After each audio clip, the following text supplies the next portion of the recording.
Shalom सभी को और इजराइल के बारे में मीडिया रिपोर्टों पर हनानी की प्रतिक्रिया के नए विशेष संस्करण में आपका स्वागत है। आज हमारे पास प्रतिक्रिया देने के लिए बहुत कुछ है, क्योंकि इजराइल, जैसा कि आप जानते हैं, गाजा में युद्ध फिर से शुरू कर दिया है, जिसका लक्ष्य हमास है। और भगवान की कसम, मीडिया ने इजराइल की रिपोर्टिंग के बारे में पूरी तरह से पागल हो गया। एक निरंतर निर्माण, बिल्कुल इजराइल बहुत बुरा दिखा, पूरी तरह से भूलते हुए, है ना, कि ये इजराइल था जो हमले का शिकार हुआ, ना कि इजराइल युद्ध आम शुरू करना।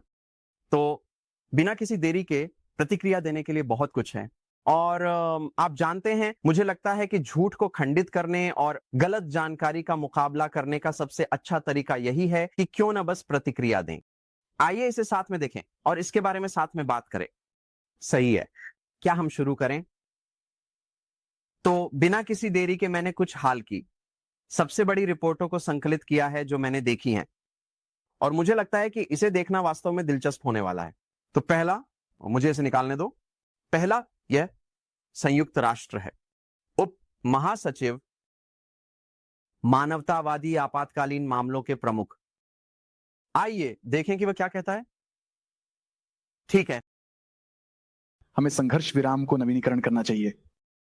अरे अरे अरे, मुझे इतनी जल्दी आपको रोकने के लिए खेद है, लेकिन संघर्ष विराम को फिर से शुरू करना बहुत आसान होगा। आपको बस इतना करना है कि बस हमारे लोगों को वापस लाओ, बंधकों को वापस लाओ। इजराइल ने संघर्ष विराम की इच्छा जताई। इजराइल ने संघर्ष विराम पर बातचीत करने के लिए कतर और मिस्र में प्रतिनिधिमंडल भेजे। तो अगर आप संघर्ष विराम चाहते हैं तो सबसे आसान बात यह है कि चलो बस वास्तव में हमारे लोगों को वापस लाना। इसलिए इजराइल फिर से युद्ध में है, क्योंकि हमने यह देखा हमास को इसमें कोई दिलचस्पी नहीं है संघर्ष विराम। तो खैर, चलो आगे बढ़ते हैं। राष्ट्रपति, 3 चीजें अभी होनी चाहिए। सबसे पहले और सबसे महत्वपूर्ण, मानवीय सहायता और वाणिज्यिक आवश्यकताओं को गाजा में प्रवेश करने की अनुमति दी जानी चाहिए। हमास के लिए उन्हें चुराना है ना, लेकिन वैसे ठीक है, चलो देखते हैं कि उसके पास कहने के लिए क्या है। पानी, दवा उन लोगों के लिए जो उन्हें जरूरत है, यह अस्वीकार्य है। आप जानते हैं और क्या अस्वीकार्य है? भूखमरी के शिकार बंधक, हमारे लोगों को भूखा रखना, 1 साल से ज्यादा समय तक नागरिकों को सुरंगों में रखना, जानबूझकर उन्हें भूखा रखना, यह अमानवीय है। इजराइल ने वास्तव में 1 मिलियन टन से अधिक भेजा।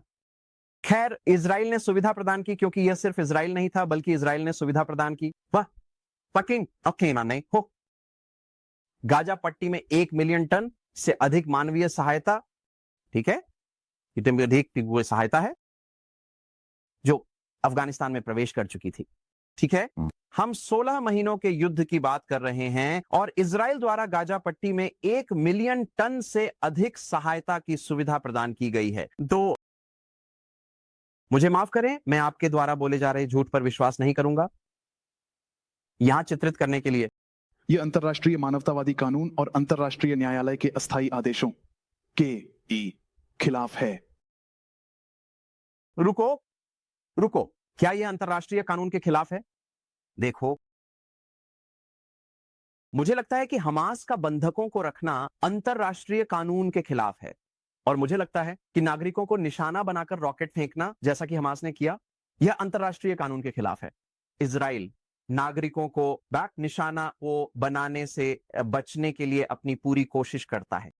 हम पर्चे भेजते हैं, हम संदेश भेजते हैं, लोगों को, परिवारों को बुलाते हैं, उनसे इवैक्यूएट करने के लिए कहते हैं। दूसरा, रातों रात दुश्मनी की वापसी को बंद होना चाहिए।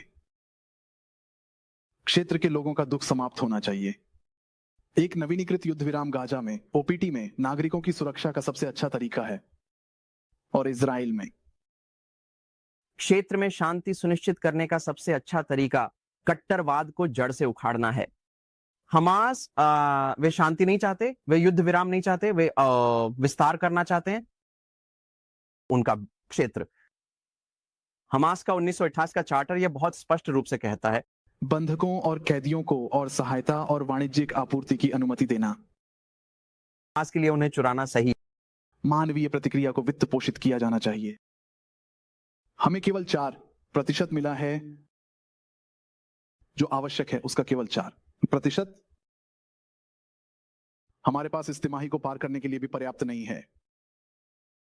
खैर, यूएन अगर बेहतर काम किया होता बजाय इसके, जैसा कि हमने 7 अक्टूबर को देखा, यूएनआरडब्ल्यूए के कर्मचारी जिन्होंने नरसंहार में भाग लिया, उनमें से 12 मुझे लगता है शिक्षक थे, अगर मैं गलत नहीं हूं।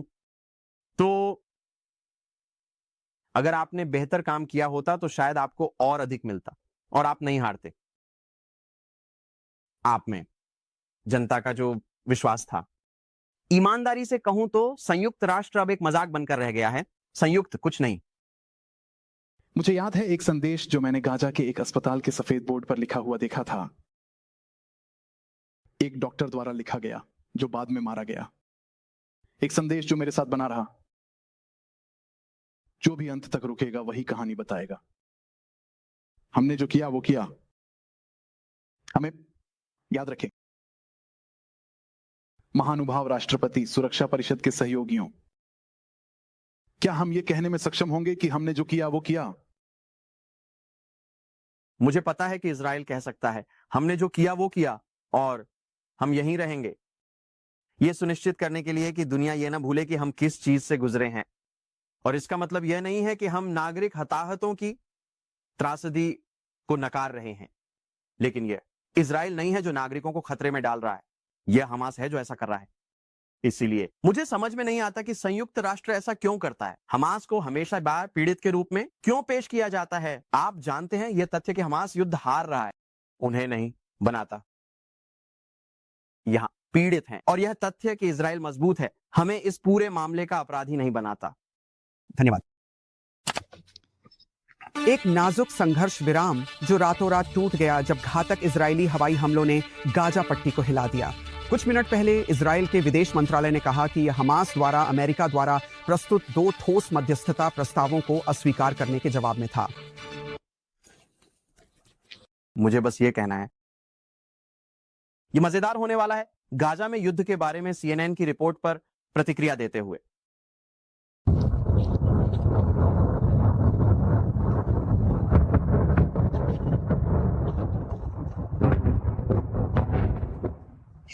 गाजा में वहां हवाई हमलों की आवाज और दृश्य।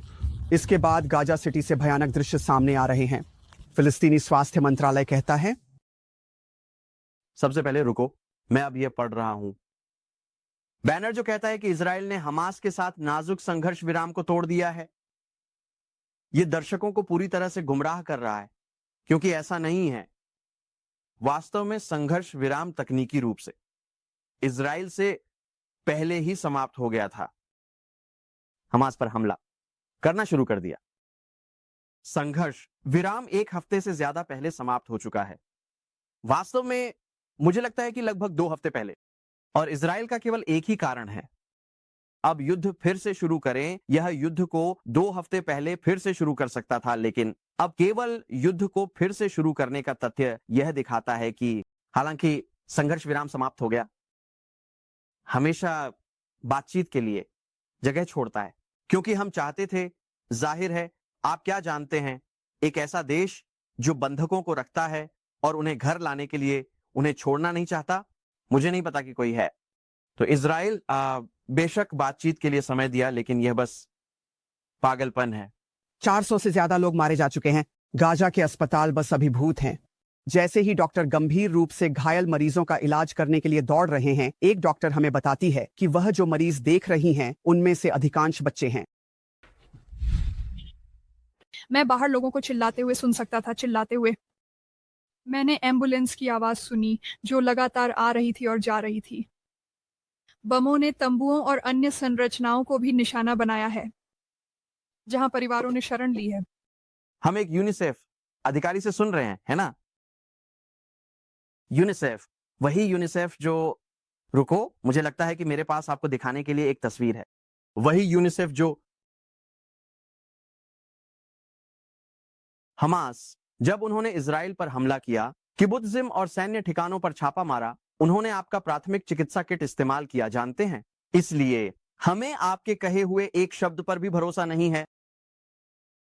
उसे देखो, फिर से एक यूनिसेफ प्राथमिक चिकित्सा किट जो इजराइल पर हमले के दौरान हमास की पिकअप ट्रकों पर पाई गई, जैसे तस्वीरें खुद ही बोलती हैं। संयुक्त राष्ट्र, उन्हें पता था कि हमास क्या कर रहा है और उन्होंने उन्हें इसकी अनुमति दे दी ये करने के लिए। मतलब चलो इस वीडियो को देखते हैं। ये हिब्रू में लिखा है आतंकवादी संयुक्त राष्ट्र के ठीक बगल में, गाजा में वाहन। तो अगर आप मानवाधिकारों के लिए खड़े हैं, अगर आप गाजा में फिलिस्तीनियों के लिए खड़े हैं, तो फिर आप हमास के साथ, हमास से सुसज्जित आतंकवादियों के साथ क्यों देखे जाते हैं? यह केवल यह दिखाता है कि गाजा में संयुक्त राष्ट्र पूरी तरह से हमास द्वारा चलाया और नियंत्रित किया जा रहा है, हमास द्वारा, क्योंकि वे सचमुच सशस्त्र हैं और वहां सशस्त्र आतंकवादी हैं। संयुक्त राष्ट्र के बाहर आतंकवादी इमारत। इसके अलावा यह वीडियो भी था।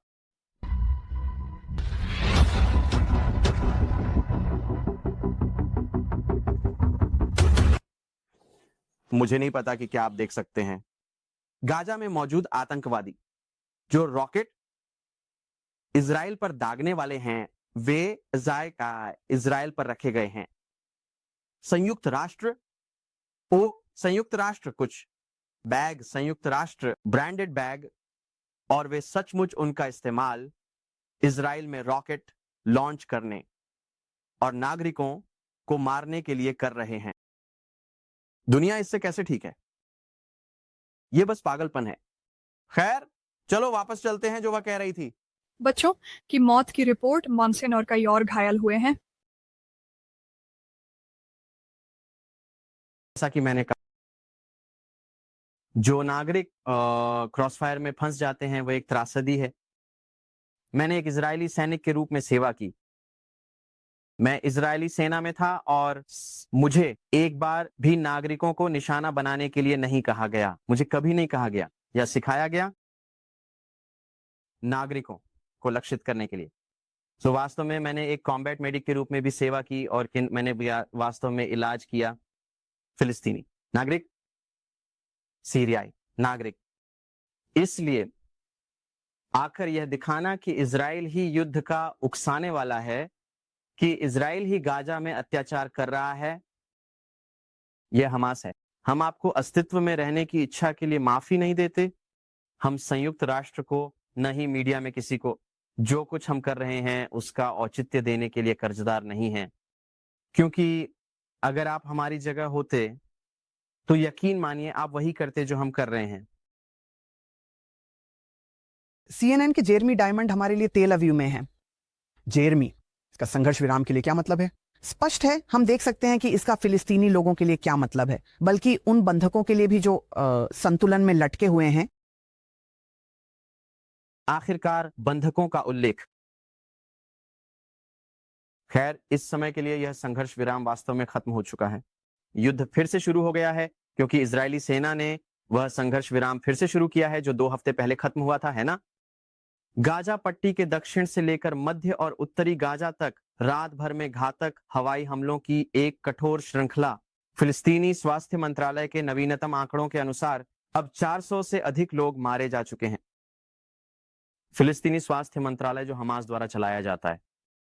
हमास आतंकवादियों और नागरिकों के बीच कोई भेद नहीं करता, वे सभी को गिनते हैं एक ही। और मुझे यह भी उल्लेख करना है कि इन हवाई हमलों में इजराइल ने कम से कम 6 वरिष्ठ आतंकवादियों को खत्म कर दिया, जिसमें इस्लामिक जिहाद का प्रवक्ता भी शामिल है गाजा में। लेकिन बिल्कुल, चलो देखते हैं कि वह क्या कहता है। 500 से अधिक लोग घायल हुए हैं और जैसा कि आपने नोट किया, उन पीड़ितों में से कई वास्तव में बच्चे हैं। इजरायली प्रधानमंत्री ने कल रात इस हमले की शुरुआत करते हुए कहा कि यह हमास के बंधकों को छोड़ने से बार बार इनकार करने के कारण शुरू किया गया। यहां इस सुबह इजरायली विदेश मंत्रालय के एक प्रवक्ता हैं।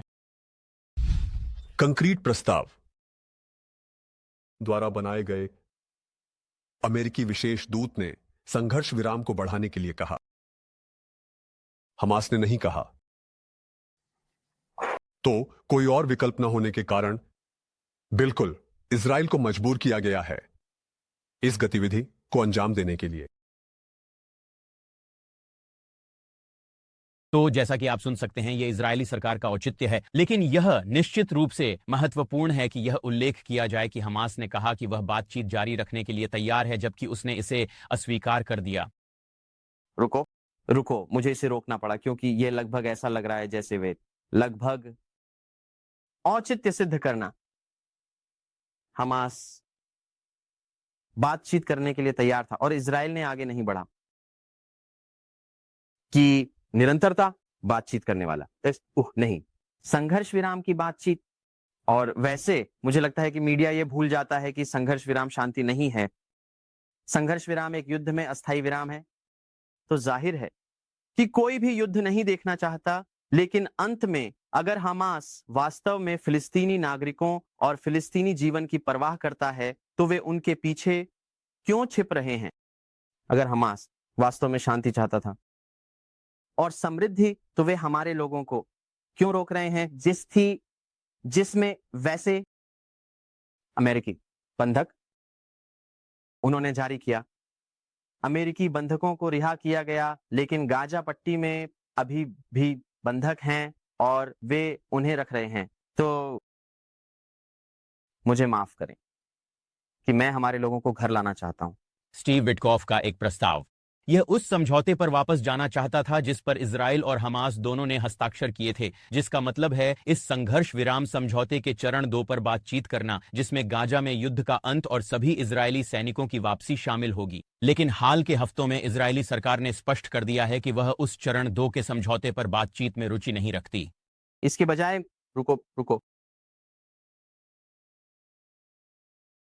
मुझे इस पर टिप्पणी करनी है क्योंकि मैंने देखा कि मीडिया इजराइल के इनकार के बारे में बहुत बात कर रहा था दूसरे चरण में प्रवेश करने के लिए, संघर्ष विराम समझौते के। अब मूल समझौता यह था कि पहले चरण के सिद्धांत और विवरण थे जिन पर सभी दोनों पक्षों ने सहमति जताई थी, जो हमास द्वारा उल्लंघनों के साथ हुआ, और समारोह जो दिखावटी और कपटी समारोह उन्होंने वहां आयोजित किए जो हमास द्वारा संचालित थे, वे निश्चित रूप से इस समझौते का हिस्सा नहीं थे। उन्हें हमें हमारे लोगों को बिना देना था इससे कुछ शो बनाने या इससे कुछ शो बनाने के लिए। लेकिन मुझे कहना होगा इजराइल और हमास ने हस्ताक्षर नहीं किए। वो कोई विवरण चरण 2 के हिस्से के रूप में वहां केवल दोनों पक्षों ने दूसरे चरण के सिद्धांतों के लिए प्रतिबद्धता नहीं दिखाई, केवल बातचीत शुरू करने पर सहमति थी और इजराइल वास्तव में बातचीत करना चाहता था, ऐसा कहा गया है। यह कहा गया है कि इजरायली सरकार ने कहा हम बातचीत करना चाहते थे, हम अधिक बंधकों को घर लाना चाहते थे, इसीलिए इजराइल वास्तव में इसमें शामिल हुआ। ये बंधकों को घर लाने के लिए उचित है। तो अगर इजराइल बंधकों को घर लाना चाहता है तो इसका मतलब है कि इजराइल बातचीत जैसे कदम उठाने के लिए तैयार है, लेकिन इजराइल को कभी भी हस्ताक्षरित समझौते के हिस्से के रूप में गाजा से वापस जाने के लिए बाध्य नहीं किया गया। लेकिन फिर आप जानते हैं यह सीमाओं को धुंधला करना बहुत आसान है और गाजा से अधिक बंधकों को निकालने की कोशिश करना बिना कुछ किए। जो लोग उन समग्र वार्ताओं में शामिल हैं। अब असली सवाल यह है कि क्या इजराइल और हमास फिर से बातचीत की मेज पर आ सकते हैं? यह स्पष्ट है कि इजरायली सैन्य हमले आंशिक रूप से एक दबाव की रणनीति है, यहां हमास को इन नए शर्तों पर सहमत कराने के लिए। खैर, इस प्रतिक्रिया वीडियो को देखने के लिए आपका बहुत बहुत धन्यवाद। कृपया मुझे टिप्पणियों में बताएं कि क्या आप चाहते हैं कि मैं ऐसे और वीडियो बनाऊं, और जाहिर है इजराइल के साथ खड़े रहें। मैं आप सभी को आमंत्रित करता हूं, कृपया इस दुनिया में जो कुछ भी आप देख रहे हैं, सभी मुख्य धारा के मीडिया यही है, जिस तरह से वे कहानी और तथ्यों को पेश कर रहे हैं। मेरे YouTube चैनल को सब्सक्राइब करें ताकि आप इजराइल से, मध्य पूर्व से और दुनिया भर की कहानियों से सच बिट्स को न चूकें। और अगर आप BDS के खिलाफ, उन लोगों के खिलाफ खड़े होना चाहते हैं जो इजराइल से नफरत करते हैं, तो जाहिर है israelstore.com पर जाना ना भूलें। पकड़ो इस तरह की एक शर्ट या कुछ ऐसा खोजें जो आपको पसंद हो, मुझे ये बहुत पसंद है और मुझे कहना होगा हाँ, यदि आपके पास मेरे वीडियो के लिए कोई सुझाव है जिस पर आप चाहते हैं कि मैं प्रतिक्रिया दूं, तो मुझे टिप्पणियों में बताएं और बिना किसी देरी के ऐसा करें। एक अद्भुत दिन। शालोम मी इज़राइल से।